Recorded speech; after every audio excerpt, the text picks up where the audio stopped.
All right, everyone. Welcome once again to the Faces of Business. I am your host, Damon Pistolka, and I am so excited for our guest today because we have none other than Sarah Johnson, co-founder of Jambo John Website Development. Today, we are going to be talking about leveraging AI in your website and digital marketing. Sarah, thanks so much for being here today. Thank you so much. I'm so excited to talk about this, and I'm so excited for the listeners to come on board. This is such a new field that this is really a great opportunity to experiment and to pick each other's brains and to just to play. It's like a big new sandbox that we get to play in. It literally is like a big sandbox. That's a great way to describe it because every day it seems like you come up with a new way that AI has helped or you heard about or read about that it's helping, and especially in what you do in website development and digital marketing. So let's first of all let's back up a little ways and let people know more about your background and what you guys have been doing at Jambo John for a little bit of time now. I'd be happy to. So I'm a native of Utah. We live in the Rocky Mountains. And I grew up right near the University of Utah. My grandfather was a computer scientist there, and my mom was a nursing student there. And so really, really deep roots here in the Salt Lake Valley. I graduated with a degree in communication. And so back when I graduated from college back in the early 2000s, communication really was about buying billboards, buying TV spots, getting promo spots on the radio, and doing a lot of PR. I remember my boss, who was my mentor, we were getting a new website built for Red Butte Garden, which is where I interned at. And the only way to build a website was with HTML. That was it. And I was like, I'm not interested in learning how to do HTML, which is ironic that now, Jambo John is a website agency. Yeah. And fast forward 25 years, my husband and I just celebrated our 25th wedding anniversary. Nice. He is my business partner and my husband, and we have been building websites at Jambo John for now 15 years. We've helped over 450 companies across the country. And you could say a lot has changed. Yes. You could say a lot has changed. So a little bit of background, I graduated with my degree in communications, went into sales for about 8 years, learned that I actually really enjoy sales. It's a really important part of the economy. And my husband was a marketing professional who self-taught programmer. He knows about 5 different programming languages. Wow. Joined forces in 2006. I'm a copywriter and was good at sales. He was a programmer and designer, which if you know anything about the programming design world, that's unusual. Yes. Those hats. And we started Jambo John. So here we are. Now we have a team of about 12 developers and designers, copywriters, all located in the United States. And we're helping companies grow. We're helping advanced entrepreneurs, and we're helping growing businesses with their digital marketing. Nice. So you've been building websites for a while. Mm-hmm. What are some of the changes you've seen over the years that really shook up, what's expected or what we see in websites over the years? What are some big pivot points that you've seen? Yeah. Oh my gosh. Well, the first websites we built in the late 90s literally was like a Word document on the internet. Yeah. There was not a lot of design prowess or user experience at all. It was just literally so simple. And I think what you could say is I think that the internet has gone to school, kind of like a child would have gone from preschool to kindergarten to high school, and now we're in graduate level. Because with digital marketing, we're looking at color psychology, we're looking at brand psychology, we're looking at user experiences and user interface. We're looking at APIs and connections and plugging point A to point B so our data set can swim down this funnel and our customers have a seamless experience. And so really, I think the biggest change that I've seen with marketing as a whole is that marketers tend, because it's such a low cost of involvement, that marketers think that they can do everything. And they're like, oh, I can do that. I can do that. I can pick that up. I can do that. And really what we're seeing is that to succeed at marketing, you have to work with specialists. And that might mean that you have a specialist that's really good at pay-per-click ads, and that's their area of genius. But you hire your pay-per-click genius to write your copy. That's actually going to sell the product to an emotional user, human. Yeah. Right. So I think that's the biggest thing, that this industry specifically is moving so fast that the best practices even 2 years ago, everything, like, it's just, you have to pivot and get better and pivot and get better. You can get data and pivot and get better. You just have to keep moving forward. Yeah. Yeah. And that, you said a few things in this, and I was writing notes down here. Mm-hmm. You know, the user experience, the users have gotten so much, their level of expectations have gone up significantly. Yeah. Yeah. You know, like it better work just as good on mobile as it does on a desktop. And probably if it doesn't work on a mobile, you're hurt more than if it doesn't work on a desktop anymore. And then what, something I think really in B2B, that's a huge thing that people, if they don't work with that, they don't understand it, is that data flow. Because used to be with in the old world that your website was kind of sitting out there on its own and not really connected to everything. And now it's expected to be connected. It's expected that I can, if I am an e-commerce, I can order, it flows right all the way through my systems. Nobody touches anything. It just happens. If I'm, a quote request, that goes to the right place internally. And it's not just somebody gets an email and they have to manually do any of this. That whole, like you said, the API data flow to make sure that the user has a more seamless experience is just matured so much. Well, and it's intensified too. So I don't know if you like a little bit of data, but I have a little bit of data. Yes, that'd be awesome. Okay. So in 1998, I went to a conference hosted by our local radio station, B98.7. And they wanted to sell Redview Garden an advertising package. And their data in 1998 said that customers have to see your brand 7 times before they buy. And so their solution is like, for X amount of dollars, we can provide all 7 contacts. And I really like the analogy they provided, because they're like, you know what, awareness in the community, which is the first step in any marketing funnel, people have to see you, is kind of like getting enough energy for a hot air balloon to be lifted up onto the air. It takes a lot of momentum to keep that awareness up. So it's easier to keep a hot air balloon up than it is to get one off the ground, right? What's your guess? Now we're fast forward to 2025. I'll give you a clue. The number's higher than 7.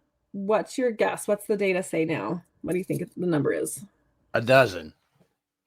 Good guess. It's higher than that. Whoa. I don't know. 21. Oh my goodness. It went up 3 times. It went up 3 times. So it's interesting because I think that, 7 times you had billboards, TV, you had radio, you had print, which is expensive media. Yes. So the word of mouth, like those funnels were expensive, which made it so not a lot of people can play at that level. Not a lot of brands could play at that level.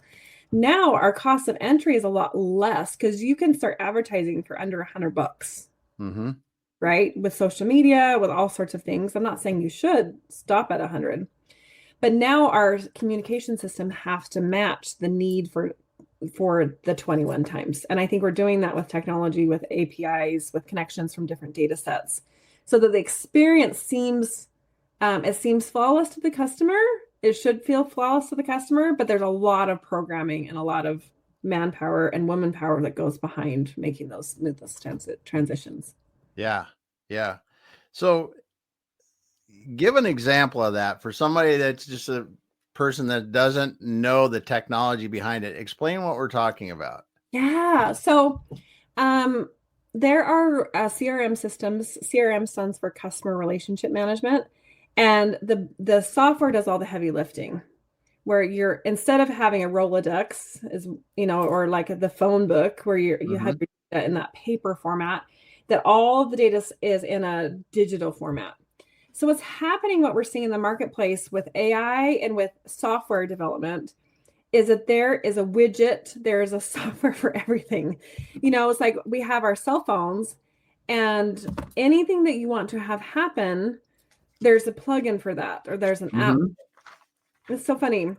We were doing math with our kids. My husband and I have 4 kids, and And he was talking about math, and he's like, our math teacher said, well, you're not going to have a calculator in your pocket. You got to figure out how to do this math on your own. And it turns out, in fact, we do have all the calculators in our pocket. Yeah. Right. And so what would have happened manually of like, you're writing yourself a note. Oh, I've got to call Damon. It's been a while since I've talked to Damon. I got to put it in my calendar and write it out. Contact Damon in October. There are software systems that take the mental load of what we would do to build a personal relationship with something and automate it. So it feels like a human to human connection with text messages, with emails, with fun postcards is actually a software system. It's like a conveyor belt from A to Z that we're pre-configuring with the help of software what you want the customer experience to look like and feel like. Yeah. Yeah. And it's incredible now what just from a decade ago and how our expectations on normal e-commerce transactions, a lot of people buy from Amazon. We're expected to be able to, hey, we know down to the, 3-hour window when it's going to get delivered. It get delivered pretty fast. I've got all crazy, selection right at my fingertips. In about two thumb moves, you got everything you just wanted to get. Which is incredible because that's from a perspective of a user. Like you're thinking about that in terms of a user, but you think about it from an operations standpoint. Amazon, like the inventory they have to manage and the numbers that they have to manage and the drivers and the operations to have that kind of expedited service around the globe. Yeah. That's pretty incredible. It really is. And especially I had the luxury of going to one of their fulfillment centers it was a few years ago. And we didn't even go inside. We were just with a delivery company and touring, giving us the experience of what their drivers go through.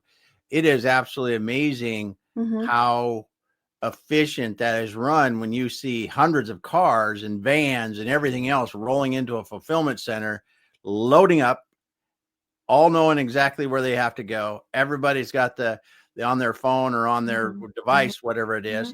Then they're out delivering that all day long. And that was somebody that could have ordered, a few hours ago. Right.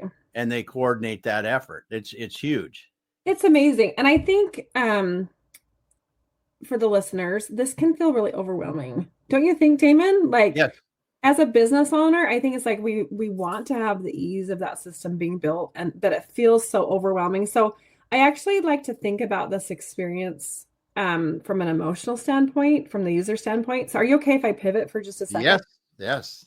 So there's two things I want to share. Number one is we're big Disney fans at our house. We like to go to Disney World. And if you've ever been to Disneyland or Disney World, you get your tickets and you go underneath the train. You walk underneath the train and then you are in Main Street. Yep. Right as soon as you walk out of the door, you smell popcorn. Have you ever noticed that? Mm-hmm. There is no popcorn right there. It just smells like popcorn. Right? So imagine like the big poofer of the Febreze, popcorn Febreze at the beginning of Disney World. Now, I like this example because I think everyone can relate to it. That's an intentional customer journey. That's an experience. Nostalgia. That's like oh my gosh, like this celebration, right? The same people who designed fireworks right before the park closes, so you get the entire population, 20,000 people who are scattered amongst this huge park to the exit before the park closes. I think the celebration leaves the customers with a feeling of nostalgia. Yes. The engineers are designing people to get out of the park. Thank you for coming. Good night. Yeah. So I think it's really important that we're designing an emotional experience that's eliciting those feelings that you want your customer to have. So the technology is the tool that allows us to let go of the mental load and our team's mental load and makes it automated. But the point is not the automation. The point is the experience. Yeah. Okay. So the second thing I wanted to share is we at Jumbo John, we're very story centric. We study tons of storytelling strategies. That's the framework. And the reason why is because people make decisions to buy based on emotion, and then they figure out the why. then they figure out the how, then they figure out the what. But it's an emotional experience, and we can do that through storytelling. So Joseph Campbell's the father of the hero's journey. He's the one that created this framework. And he talks about this journey is like you go from the normal world and you are invited because of some kind of opposition into the extraordinary world. Okay. So whatever your product is, whoever's listening, I want you to think about your product and what is the moment for your customer when they go from their normal, everyday, ongoing experience, their normal world, and they're invited to go into an extraordinary world. Now, it might be like, for example, if you're a medical provider, that there's some kind of medical catastrophe. If you're an attorney, there might have been a divorce. If you are a business coach, there might be a desire at some point to exit your way, right? There's some kind of catalyst. But as we're talking about user experience and we're talking about designing a system for the customer, if you're looking at storytelling, you're inviting your customers into a magical world. Mm-hmm. My favorite example of this is Coco. Have you seen Coco? Disney's Coco? Yes.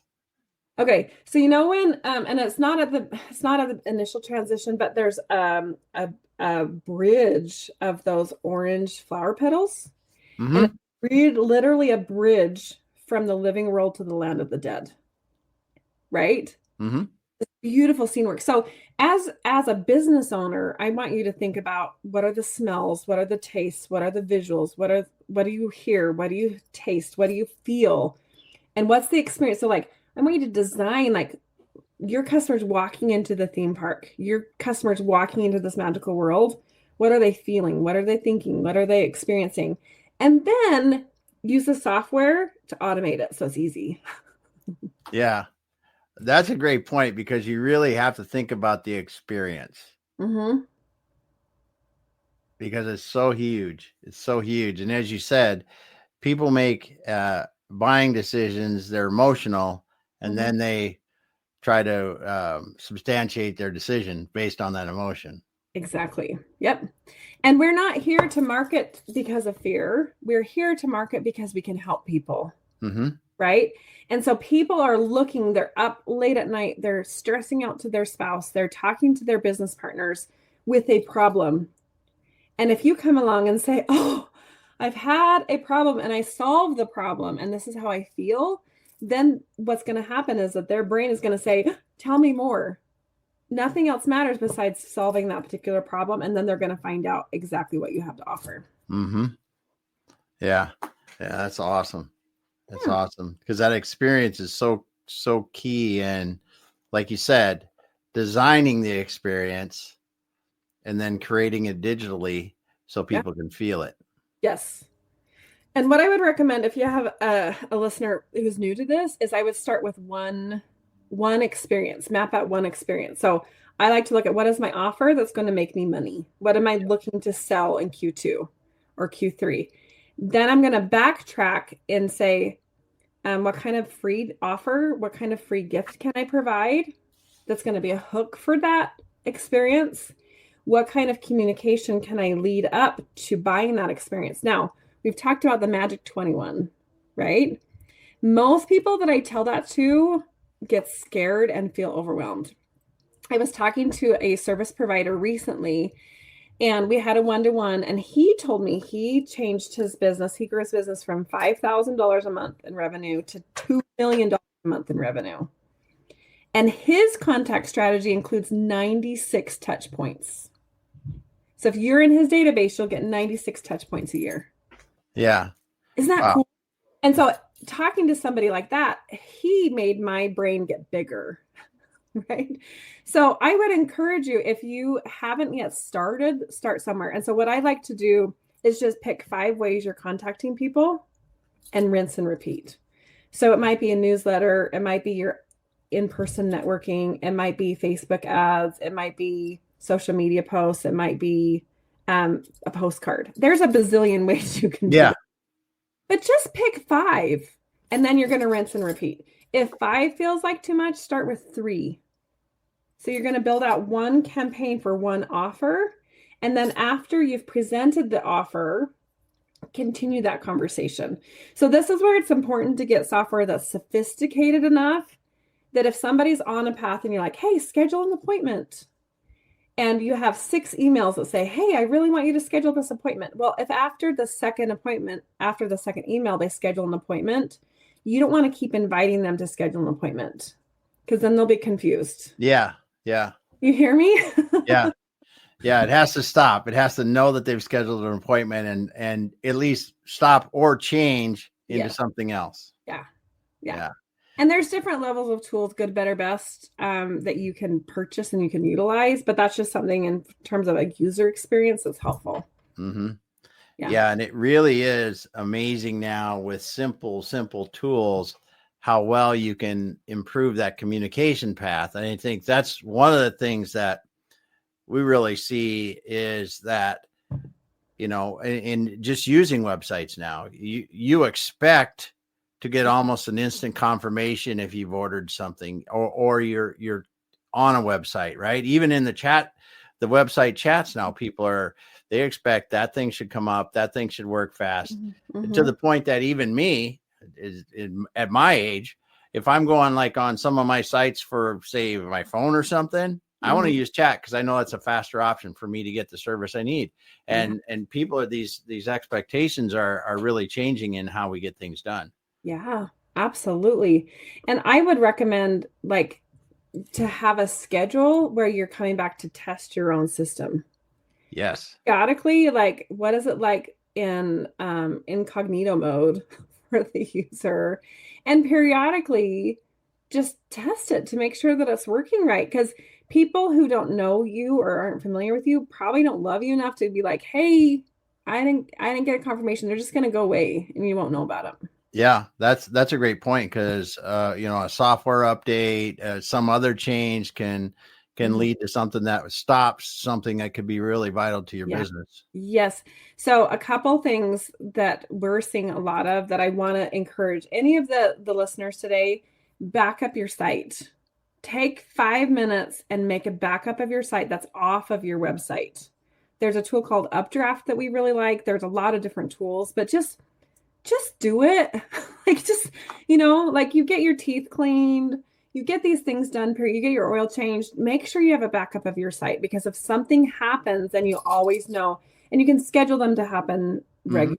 The other thing that I would recommend is a CDN network that we like to use Cloudflare, but there's a lot of malicious attacks that happen on websites with bots. I like to think of them like those little coconut guys on Moana, that they look really cute until you get close and then they get really mean and they take your ship down. But getting something like a CDN will help the traffic route through a security defense before it goes to your website and can help prevent some of these malicious attacks that we're seeing on the internet today. Yeah. Yeah. That is amazing. And just the level that you have to go to keep things secure now. Yeah. And the bigger your company is and the bigger your website is and the more traffic you get, you're more attractive to those bots and more to the malicious intent. And so putting in a little bit of framework in advance can help make sure that you have, like, websites cost thousands of dollars to create, but you think about the time that you're spending every week updating your site, adding new content. It is so valuable. And you don't catch it fast enough. If there's a problem, what happens is typically your hosting company will save 7 backups for 7 days and then the last one falls off. So if you have a problem and you don't notice that there's a problem fast enough, you could lose your website a lot, but let's make sure it doesn't happen to you, right? Yes. That's great advice. That's great advice. So today we're talking about leveraging AI in your website and digital marketing. Yes. So let's talk a little bit about AI because it hit us by storm here. We're into it, I don't know, a year and a half, 2 years now, whatever the timeline is. So how have you seen AI helping you as a website development / marketing? And let's start there. I love that. So I think that one thing we have to acknowledge is AI is not going away. If we don't like it, that's okay. You don't have to use AI, but it's not going away. I think there's been several major inventions in the last 100 years that have fundamentally changed how communities work. And I think AI is one of those things. We've walked through a gateway and we're never going back. Mm-hmm. I think if you think about early adopters and late adopters, as a business owner, I'd encourage you to adopt at some point in some fashion, because, for example, like in the early 1900s, 1800s, there were like window tappers that were paid to wake people up, right? We don't hire window tappers anymore because we have alarm clocks on our phones, right? And so for one is like having the mindset to be brave about embracing something new. Number one. Number two, I think that there's a lot of ways to use AI, and there's so many cool tools right now. And AI should be used to help leverage what you know. Damon and I were actually talking about this before we got on, is that the people in their own fields who use AI are going to get a better output than somebody who doesn't know that field. So for example, my husband, Johnny, is our lead programmer, and he programs something in one day with the help of AI that should have taken him 8. Wow. He's a coder, so he's writing code that he typically writes by hand, and it sped up his process that much. Now, I do not program. I'm not a coder. I couldn't have asked ChatGPT or known what to do with the code if it had given me the same output. Mm-hmm. So the better the input, the better the output, but it's also the driver. It's also the person that's driving that will determine the quality of the output on ChatGPT. Mm-hmm. Understanding what to ask to get the right response. Yes. And the other thought that I have is that I think that AI can be leveraged for planning and AI can be used for output. And those are two different things. But I would highly encourage all of the listeners to jump into using ChatGPT with planning for sure. If you're using ChatGPT for output, you have to have a human input. So for example, I have got some really great prompts that I'd love to share with the team on how to use AI to create a marketing plan and how to use AI to make a blog post. I would never take a blog post out of the box from ChatGPT without editing it on ChatGPT and then taking it out of ChatGPT and actually editing it. Yes. As a human, right? So that's what I would recommend, is like, how can we use it to organize and leverage our data? And then how can we use the human in us to make ChatGPT even better? Yeah. That's awesome. So as we're talking about that, how do you see it changing marketing overall, the way marketing is delivered? There's just so many things that it seems to be touching. So many things. So I think the biggest thing you'll notice on search engine results is you'll see an AI answer first. Yep. And so now, as a business provider, as somebody who owns a website and I want website traffic, the way that we're optimizing is transforming, because we're optimizing to answer questions. Mm-hmm. And we're optimizing to be a reference on an AI engine rather than just a search result listed. And so I would encourage you to think about how people are asking questions about your business and having a lot of generated answers on your website that answer the questions. I think that's a good way. That's a good way to capitalize on the new way that the search results show up. Now, when you say that, is that as simple as listing a lot of FAQs about your products or services, or what are we talking? That would be a yes and. Okay, so to understand how to leverage content in an AI result, you have to understand how Google algorithms work to showcase. So you need 3 things on a website to get good search engine results. You have to have a great experience. So Google Analytics is installed on your website and it shows how many people come, how long do they stay, where do they go. So you need to have a website that's interactive. You need to have a website that has interesting information. That's number 1. Number 2, you need good new content consistently. Google does not want you to have a website and let it sit there for 24 months and do nothing. Google wants to see you adding new blog posts and new landing pages and new references and new videos. Okay, so that's number 2. Number 3 is you need referring backlinks. Okay. Okay, so for those who might not be familiar with the language, a backlink is another website pointing to your website. It's an introduction. I like to tell the analogy. Are you familiar with Jane Austen, Pride and Prejudice? Yes. Okay, so Pride and Prejudice was written about the Regency period. The regent was King George. That's why it's called the Regency period. And at that time, if Damon and I were in the same room together and we hadn't met, I couldn't go talk to you, Damon, unless somebody that I knew, we had a mutual friend that introduced us, said, Damon, I want to introduce you to my friend Sarah Johnson. You couldn't actually even talk to them without an introduction. But you think about, like, if a lord introduced you or even the king introduced you, that would give you higher social clout than, let's say, like the farmhand while he was parking your horse was like, oh, I want to introduce you guys. Does that make sense? Like, there's different social clout that could give you more credit. Google, think of Google like the regent. He's King George. And he wants to introduce you to the people of the land if you get a good recommendation from other people that he already knows.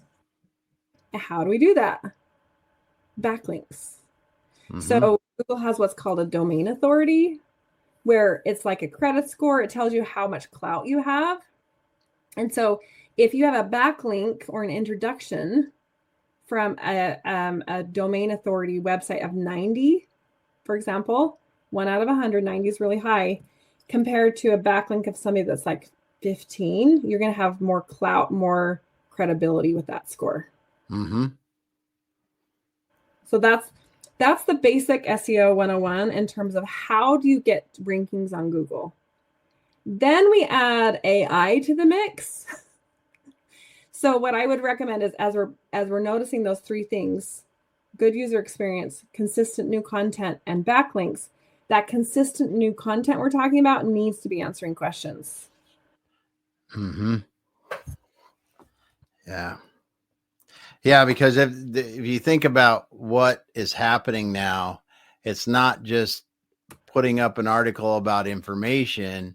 The searches are now questions. And when you can directly you ask this question on Google and it finds that exact question with a really healthy answer on a good website, that's where they're going to go. That's how you can get up in search like that. And you'll see the changes from the first ChatGPT that we're seeing and the first AI that we're seeing compared to now. And it's going to get better and better and better, is that the data is having more references specifically to specific articles and specific websites. Yeah. Other thing that you and I were just talking about is custom GPTs. So a custom GPT is when you install your own data set into this GPT. And so every time you create something for AI, with AI, it's using your data set. Help your information be consistent with your brand. But I also think that with custom GPTs being built and with more data sets being built, we're going to see more accurate information on search results. And then the links will help us. The reference link will help get you credit. That will help drive traffic to your website too. Yeah. And it really, I mean, it's amazing how AI can help us though in really refining what we're seeing and so many different things that help us answer those questions better. And like you said, it's not something you can just let run without guardrails, but you can certainly use it to as draft tools, as idea generators, and there's so many different ways, especially when you look at a website and just the text that has to go on a website. Huge. Yeah, there's a huge amount of that, or even ideas for what images should go on a page or something if you're doing that, or so many things. So as you said, you save 8 or 1 day instead of 8 for the programming. That's pretty amazing. What are some of the other things that you're seeing AI start to do in the website development, website world that is pretty interesting? Yeah. So one of the things that we like to use with the Chat GPT and with AI is to use the Chat GPT for content creation to create a marketing calendar. And so for years and years and years, we'd create a yearly content calendar where you have a theme for the month. And then we list our events. Every quarter, we have a promotion that we want to offer. And then we're going to create blog content. Well, I have a Chat GPT. We can do it in 20 minutes. You can do it from start to finish in 20 minutes and have a year's worth of content organized and planned. Wow. And so again, the input you put in it is going to make the output better. Yeah. But are you interested? Do you want to walk through this? Let's do that. Let's take a look. That'd be cool. Okay. So what I'm going to do is I'm going to run, I'm going to pop these prompts in the chat. Can everyone see the chat? Let's see. That is the private chat, but I will put it into the chat. The comments? Yeah. Okay. Yeah, you can go in the other one, but I will put it in the other one, just the normal comments here. You do that. I'm not sure how to do that. I'll let you do that. I got it. Okay. So the first thing is we want to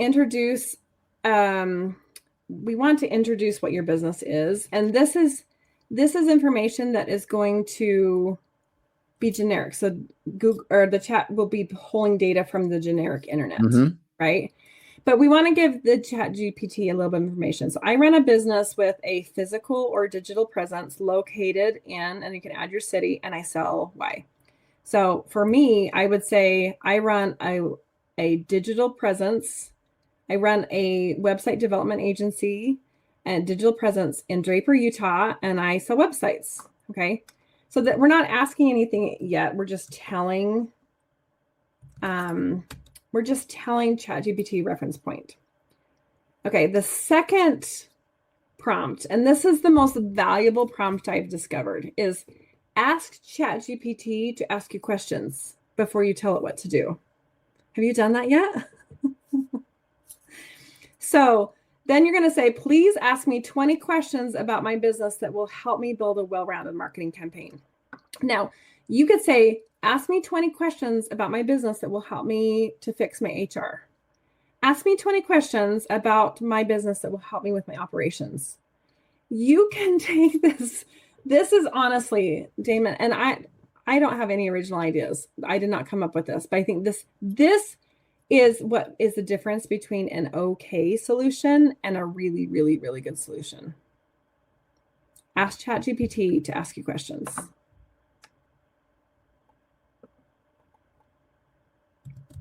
Okay, the next thing that we're going to do after the results are shown, I want you to say to ChatGPT, I want you to answer these questions to the best of your ability.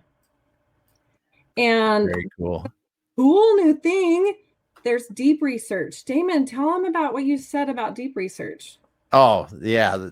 I was testing deep research. And I mean, if you want something that will go off and do like hours of research in minutes, is asking ChatGPT to do deep research on a subject, like, what are the latest things in whatever, and tell me who's doing it. And I want to know specific companies. I want to know websites, and I want to know what they're talking about, that, where we're going next.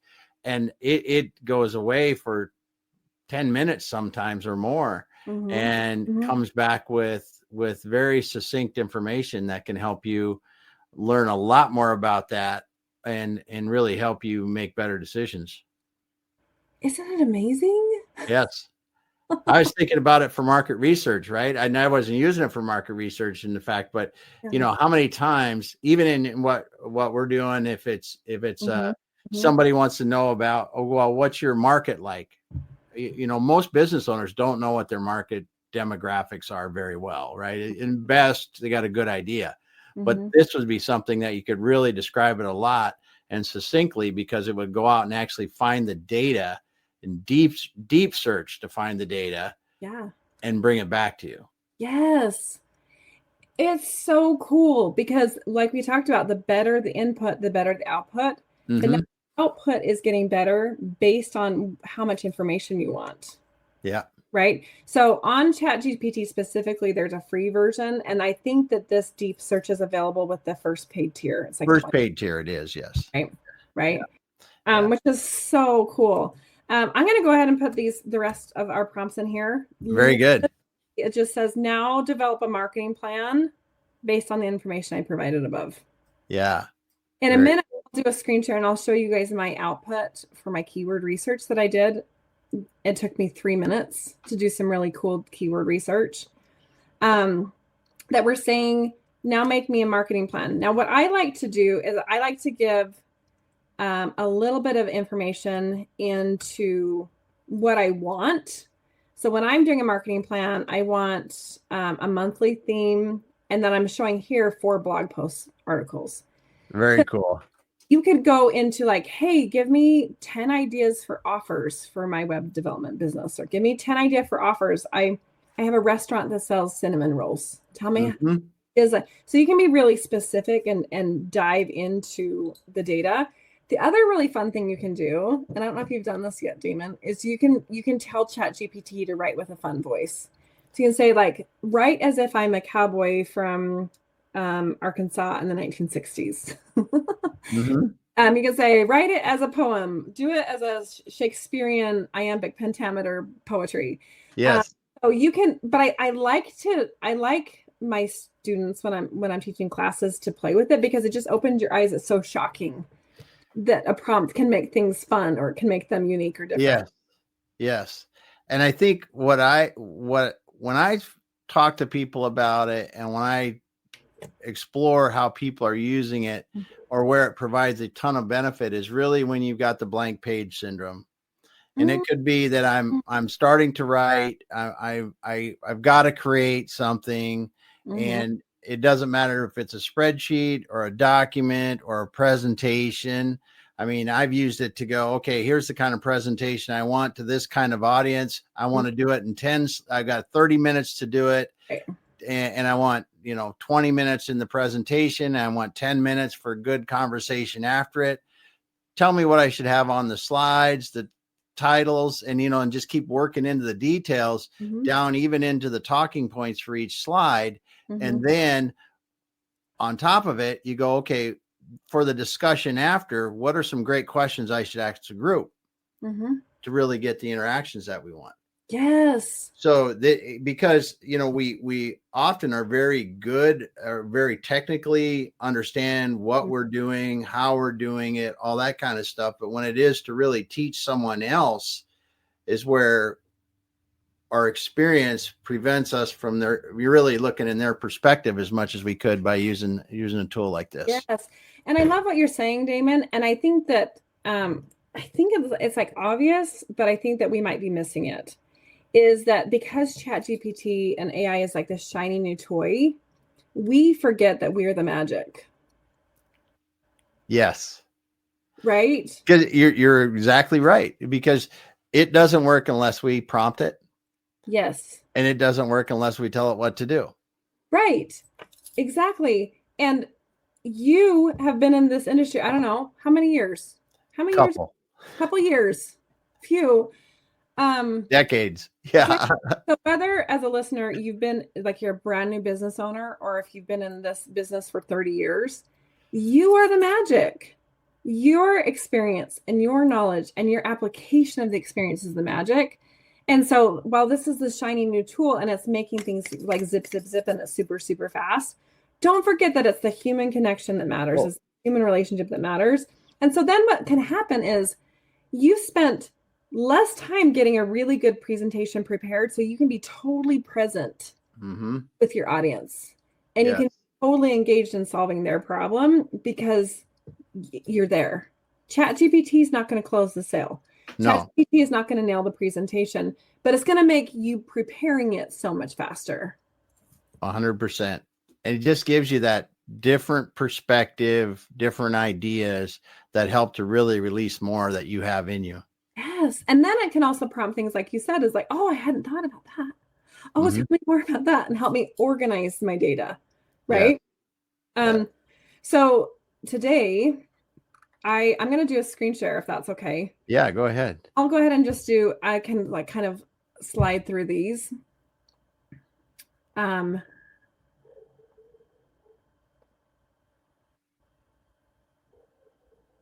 not sure this will be the right one. Okay. I'm going to stop doing the screen share because that's not quite the right one. But what I did today is because I wanted to see how can I use AI to help with keyword research. Now, keywords are what are people actually searching in the search result? So it's like, hey, where's a Domino's near me? That's a keyword. Yeah. And you'll notice if you're talking to your phone, it's a longer tail keyword and it's usually a question versus if you're on a desktop, it's like pizza near me, right? But how you optimize your landing page for keywords will determine in part how many people come to your website. Yes. Okay. So a short tail keyword, and Damon, I would love to hear from you, like what your short tail keyword. A short tail keyword for me would be websites, but that doesn't tell intent. That doesn't say, are people looking for a website developer? Are they looking to build a website? Are they looking to find a website? Are they looking to teach about websites, right? So long tail keyword would be website developer in Draper, Utah. And then it's delivering intent. Okay. So your turn, Damon. What's a good example for you of a short tail keyword? Well, if someone was just sell my business, I mean, that's a super generic keyword phrase. Yeah. Yeah. And then if you look at a longer tail word is, what do I need to do to sell my manufacturing business in North Dakota? Oh, yeah. Yeah. So if you are building out a strategy for people to come to your website, you're going to have a lot of content matching industries with locations. Right? You're going to say manufacturing in Dakota, manufacturing in Utah, manufacturing in Seattle. I love. So if you're as you're listening to the listeners who are listening today, I want you to think about your business as short tail and a long tail keyword. Now, what I did today is I said, if I were using ChatGPT for keyword research, what 20 questions would you ask me about my Utah-based website development business? Very cool. Do you guys hear the hook, right? You guys hear that repeat? It's like before you dive into asking for output, ask ChatGPT to ask you questions. And some of the questions I got were, what specific web development services do you offer? And who is your ideal client? And what makes Jumbo John different? And then what I said is, based on best practices for custom WordPress websites, how would you answer those questions? My business is, there's a lot of website developers, and there's some magic that makes Jumbo John different that I'm really proud of. But there's enough information on the internet that it can answer some of these questions without input. Okay. And then I said, okay, based on the answers you just provided, give me 20 long tail keywords and 10 short tail keywords for my industry. And in 3.5 minutes, I had 20 long tail keywords. For example, custom WordPress websites designed for service businesses, Utah WordPress developer for small business, high converting website design agency in Salt Lake City. The list goes on and on. Yeah, and those are good ones. Those are good ones. And now I can say, okay, I'm going to grab custom WordPress website design for service businesses, and I'll tell ChatGPT, make me a 700-word article with this title, with this keyword. And it will give me my first draft that I can use, and then I can make it magic. Isn't that cool? Yeah, I use it to figure out what live stream titles are going to be. And does it work? Well, I bet in 24 to 48 hours, when you search for this title on Google, it'll be on the first page. You guys, one other thing too, Damon, is I know you and I have talked before. You've been doing this for a long time. So you're matching the rules that we talked about. Yeah. Good user experience, playing the rules. Good user experience, consistent new content, and backlinks. Yeah. Because guess what's going to happen? This podcast and all the other podcasts are giving your customers a new experience. It's giving you new content. And I bet everyone who comes on this podcast backlinks to your website to say, hey, look, I'm on the podcast. And then automatically it's ranking. It's not automatically because it's a lot of work, but look at that. You're playing by the rules and you're Well, and it's about, when you're talking about really making Google happy and wanting to show your content, it's not just on your website. It's, this goes to 5 different places today. It turns into a blog post. It turns into a podcast. All those things help to show and build the richness in the content that you're doing. So as a small business, you really need to understand some of this stuff, at least at a beginner level, because then you can find the right people to help you to do this, because we really have 2 different ways that we can sell online. One of them is we can pay a lot for ads. That works. Totally a good strategy for some people. Or if you really need a lot of people to come to you, that's another one. In the businesses that I'm typically helping with our services, they are not the kind of companies that need 100,000 people to visit them every month. They're the kind of companies that, if they had 10 new customers a year, it's a big deal. And this is a whole different kind of game for them, because they want to build more deeper relationships with a smaller group of people. That's not that ad-based kind of thing that they do. So it's very interesting to me how you can use AI to really, tailor what you need and give you more ideas, just like you were saying today. It's just such a powerful piece of putting. And going back to our original conversation, is if you only need 10 customers a year, you are a relationship driven. And you think about the bandwidth it would take to juggle the amount of contacts for a large group of people to whittle them down to the 10 if you're doing it on your own. People fall through the cracks and you just miss people. But if you can set up a system where the system is doing the managing and the system is making it easy, then again, you can be totally present in whatever meeting you're in front of, and you can be totally present in your podcast that you're delivering, and you can be totally present on the phone, because the mental load of all of that data is taken care of in a system. That's such a good way to explain it too, because it is when your system is helping you schedule appointments, when it's helping you send pertinent reminders to people, remind yourself, get request information so that you can be better prepared and more present in those meetings, so you don't have to remember to do it. It just the amount of things that and how AI can help augment all that and really help you think of what you didn't think of to do. It's just amazing. You could do a prompt that says, help me think of the things I didn't think of. Yes. What things do I need to think of that I didn't think of? Yeah. Any topic. I've done that. What did I miss here? Or something like that, just short. And it comes back with great stuff. So Damon, what are your favorite tools that you use to help you automate your business? Oh, it's just normal CRM stuff and Chat GPT to figure out how to do it. I mean, and then of course anymore, I really don't think, like you said, I don't think any business can really run without the specialists to do what you need to do, because it's just, there's too many different things to learn, right? We have to know our business, and then we have to have the specialists that are going to do what they do, even in our business, right? I don't care if you're a painter or you're a manufacturer or you're a surgeon, right?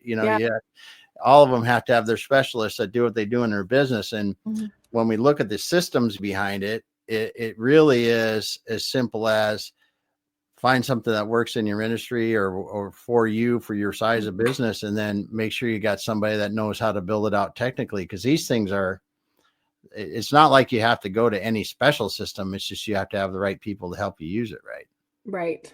Right.